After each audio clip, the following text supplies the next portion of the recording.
It shows like some, Can I get in trouble for reading this on YouTube? I don't know. Okay. Imagine two people. Oh, I can see y'all there. Welcome back to another video. It's your boy Lil Richie.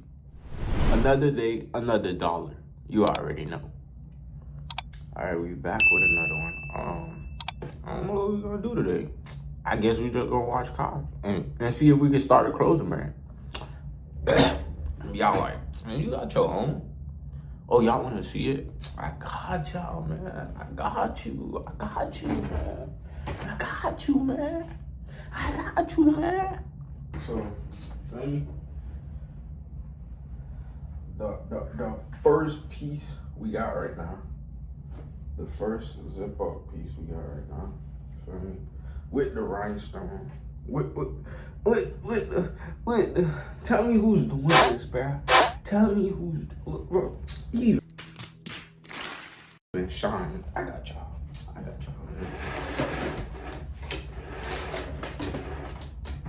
I got y'all, man. Feel me? I had to bring the sunlight in real quick. Oh my gosh. It been shining. Look. Stop it. Get some help. It's shining. I got y'all. So, show y'all the front real quick. Feel me? One way. Let me know if y'all wear this. One way. With the rhinestone. Look at this. Look. Across, man. Across. Y'all should see how this shining right now. Y'all should see. Man, can I show, look, in my face. In my face. Look. Wait. Oh, it's nice, man. Rice don't be shining. Ooh, when you step outside, you know what that means. Right here. The one-way black version on the t-shirt. It's the box shirt, you feel me? And then you got the bat. Ooh, yeah, y'all did not get it at first. I ain't gonna tell y'all. Y'all gonna have to get it yourself. Y'all gonna have to get it to see what I mean. Look, one. Hey, let me try to be quiet. Then you got the bat. Then you got the words in the back. I don't think y'all can read it. It's in every language. You got Chinese, you got Creole, you got Haitian Creole, you got Caribbean Creole, you got what else? You got I think Jamaican. What other language? You got English. What other? Bro, you got anybody. They're gonna read this. Word of God. You feel me? The word of God. Then you got the white one. Oh my God. They like, why you had to do this to me? I don't even have it yet. Look at this, bro. Everybody gonna like this one. I'm already here. This one finna be sold out. Watch. Right when I drop this one finna be sold out. Then you got the words. Oh, look at the words. Y'all not seeing nobody do this, y'all. Just come down, but go shop. It's gonna be down below. Go shop. But let's get back to the video. Imagine two people resisting a cigarette. When offered a smoke, the first person says, "No thanks, I'm trying to quit." It sounds like a reasonable response, but this person still believes they are a smoker who is trying to be something else. They are hoping their behavior will change while carrying around the same beliefs, okay? The second person declines by saying, "No thanks, I'm not a smoker." It's a small difference, but this statement signals a shift in identity. Smoking was a part of their former life, not their current one. They no longer identify as someone who smokes. Most people don't even consider identity change when they set out to improve. They just think, I want to be skinny, outcome, and if I stick to this diet, then I'll be skinny. Process. They set goals and determine the actions they should take to achieve these goals without considering the beliefs that drive their actions. They never shift the way they look at themselves, and they don't realize that their old identity can sabotage their new plans for change. Behind every system of actions are a system of beliefs. The system of democracy is founded on beliefs like freedom, majority rule, and social equality. The system of dictatorship has a very different set of beliefs that absolute authority and strict obedience. You can imagine many ways to try to get people to vote in democracy. But such behavior change would never get off the ground in dictatorship. That's not the identity of the system. Voting is a behavior that is impossible under a certain set of beliefs. A similar pattern exists whether we are discussing individuals or organizations or societies. There are a set of beliefs and assumptions that shape the system and identity behind the habits. Behavior that is incongruent with the self will not last. You may want more money, but if your identity is someone who consumes rather than creates, then you'll continue to be pulled towards spending rather than earning. You may want better health, but if you continue to prioritize comfort over accomplishments, He's reading it for y'all. Y'all don't even have to go read it. He's reading it for y'all. He's reading it for y'all, man. He's reading it. He's reading it for y'all. So y'all don't even have to go read it. Just listen to him. He's giving y'all tips, man. Y'all not taking it in? I'm sorry, man. I'm sorry, man. you'll be drawn to relaxing rather than training. It's hard to change your habits if you never change the underlying beliefs that led to your past behavior. You have a new goal and a new plan, but you haven't changed who you are. Okay? The story of Brian Clark, an entrepreneur from Boulder, Colorado, provides a good example. For as long as I can remember, I've chewed my fingernails, Clark told me. It started as a nervous habit when I was young, and then morphed into an undesirable grooming ritual one day. I resolved to stop chewing my nails until they grew out a bit. Throughout mindful willpower alone, I managed to do it. Then Clark did something surprising. I asked my wife to schedule my first ever manicure, he said. My thought was that if I started paying to maintain my nails, I wouldn't chew them. And it worked, but not for the monetary reason. What happened was the manicure made my fingers look really nice from the first time. The manicurist even said that other than the chewing, I had really healthy, attractive nails. Suddenly, I was proud of my fingernails. And even though that's something I had never aspired to it, made all the difference. I've never chewed my nails once since. Slow down. Hold on. Since. Not even a single close call. And it's because I now take pride in properly caring for them. The ultimate form of intrinsic motivation is when a habit becomes part of your identity. It's one thing to say, I'm the type of person who wants this. It's something very different to say, I'm the type of person who is this.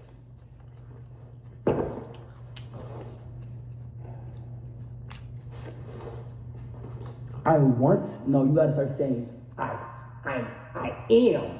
Yes. I will. Yes. Don't say it. The Don't more say pride- I. Don't say I. Don't say it. What? Bro, what are you talking about, man?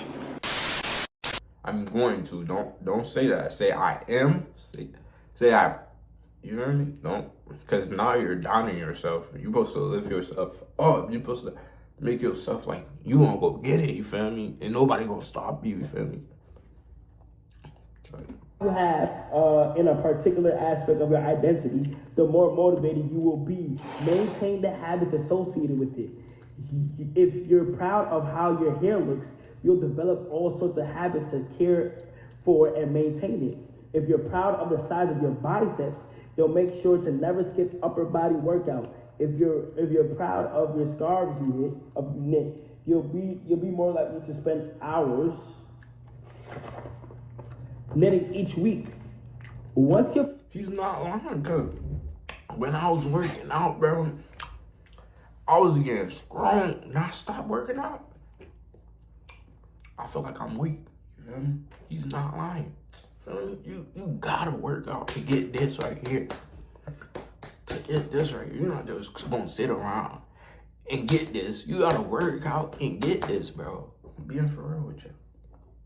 pride gets involved, you'll fight tooth and nail to maintain your habits. True behavior change is identity change. You might start a habit because of motivation, but the only reason you'll stick with one is that it becomes a part of your identity. Anyone can convince themselves to visit the gym or eat healthy once or twice, but if you don't shift the belief behind the behavior, then it is hard to stick with long-term changes. Improvements are only temporary until they become a part of who you are. The goal is not to read a book, the goal is to become a reader. The goal is not to run a marathon, the goal is to become a runner. The goal is to not learn an instrument, the goal is to become a... Look, I'm already healed, Kai. I got my books right here. I'm already healed, boy. I got my books right here, and I got more coming, too. Tell me, he's not lying, man. He's putting y'all on. Y'all gotta take it. If y'all not gonna take it, at the end of the day, it's gonna be your fault. They helping you. You're just not going up to do it. You feel me? You sitting down on the couch, probably playing the game, being fat. Go do what you gotta do, man. Life is real. Life is not a fake. Life is not a game. Life is real. If you want it, go get it. Musician. Your behaviors are usually a reflection of your identity. What you do is an indication of the type of person you believe that you are. Either consciously or non-consciously, research has shown that once a person believes in a particular aspect of their identity, they are more likely to act in alignment with the belief. For example, people who identified as being a voter were more likely to become than those who simply claimed voting was an action they wanted to perform. Similarly,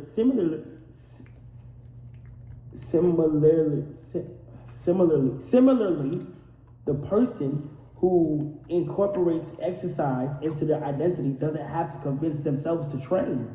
Damn, doing the right thing is easy. After all, when your behavior and your identity are fully aligned, you are no longer pursuing behavior change. You are simply acting like the type of person you already believe yourself to be.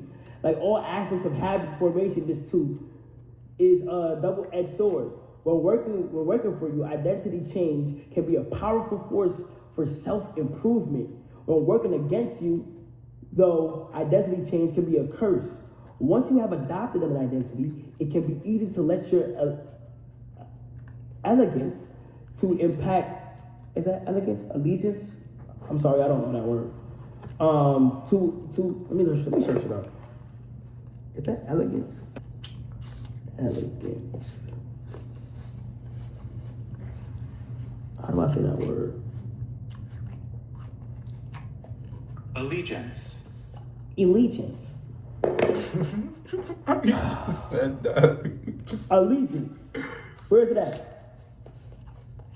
Where the hell is it at? Behavior change. Reading order. There are more words. Your behaviors are usually expression right. No. The fact in time and thousands of vibrations. Hold on. When working with your identity, when working with your thing, to let your allegiance to it impact your ability to change. Many people walk through life in a cognitive slumber, blindly following the norms attached to their identity. I'm terrible with directions. I'm not a morning person. I'm bad at remembering people's names. I'm always late. I'm not good with technology. I'm horrible at math, and 1,000 other variations. When you have repeated a story to yourself for years, it is easy to slide into these mental grooves and accept them as a fact. In time, you begin to resist certain actions because that's not who I am. There is internal pressure to maintain your self-image and behave in a way that is consistent with your beliefs. You find whatever you can to avoid contradicting yourself. The more deeply a thought or action is tied to your identity, the more difficult it is to change it. It can feel comfortable to believe what your culture believes or to do what upholds yourself image, personal identity. Even it's wrong, the biggest barrier to positive change at any level, individual, team, society, is identity conflict. Good habits can make rational sense, but if they conflict with your identity, you will fail to put them into action. On any given day, you make habits because you're too busy or too tired or too overwhelmed or hundreds of other reasons over the long run. However, the real reason you fail to stick with habits is because your self-image gets in the way.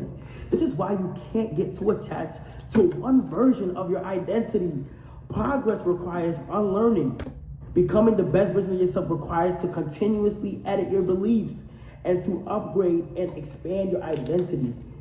It brings us to an important question. If your beliefs and worldview play such an important role in your behavior, where do you come from in the first place? How exactly is your identity formed? And how can you emphasize new aspects of your identity that serve you and gradually erase the pieces that hinder you? The two-step process to changing your identity. Your identity emerges out of your habits. You are not born with present beliefs. Every belief, including those about yourself, is learned and conditioned through experience. More preciously, your habits are how you embody your identity. When you make your bed each day, you embody the identity of an organized person. When you write each day, you embody the identity of a creative person. When you train each day, you embody the identity of an athletic person. The more you repeat a behavior, the more you reinforce the identity associated with the behavior. In fact, the word identity was originally derived from Latin words essentius, which means being an identitum. Identitum. That's supposed to be Identitum. I've never heard of identitum before. Identitum. Hey, but that was a fucking word. Me too. Like Identitum is a Latin adverb meaning again and again repeatedly. Identitum. Damn. Oh, it's something that's repeated more than one time. Like it's repeating. That's crazy. I never knew that. Identitum. That's what I'm saying. You learn new things every day. You learn something new, bro. Let me just be quiet, bro. Which means repeatedly, your identity is literally your repeated beingness. Whatever your identity is right now, you only believe it because you have proof of it. If you go to church every Sunday for 20 years, you have evidence that you are religious. If you study biology for 1 hour every night, you have evidence that you are studious. If you go to the gym, even when it's snowing, you have evidence that you are committed to fitness. The more evidence you have for a belief, the more strongly you will believe it. For most of my early life, I didn't consider myself a writer. If you were to ask any of my high school teachers or college professors, they would tell you I was an average writer at best, certainly not a standout. When I began my writing career, I published a new article every Monday and Thursday for the first few years. As the evidence grew, so did my identity as a writer. I didn't start out as a writer, I became one through my habits. Of course, your habits are not only actions that influence your identity, but by virtue of their frequency, they are usually the most important ones. Each experience in life modifies your self-image, but it's unlikely you would consider yourself a soccer player because you kicked a ball once, or an artist because you scribbled a picture. As you repeat these actions, however, the evidence accumulates and your self-image begins to change. The effect of one-off experiences tends to fade away, while the effect of habits gets reinforced with time, which means your habits contribute most of the evidence that shapes your identity. In this way, the process of building habits is actually the process of becoming yourself. This is gradual evolution. We do not change by snapping our fingers and decided to be someone entirely new. We change bit by bit, day by day, habit by habit. We are continually undergoing micro evolutions of the self. Each habit is like a suggestion. Hey, maybe this is who I am. If you finish this book, hey, maybe this is who I am. If you finish a book, then perhaps you are the type of person who likes reading. If you go to the gym, then perhaps you are the type of person who likes exercise. If you practice playing the guitar, perhaps you are the type person who likes music. Every action you take is a vote for the type of person you wish to become. No single instance will transform your beliefs, but as the votes build up, so does the evidence of your new identity. This is one reason why meaningful change does not require radical change.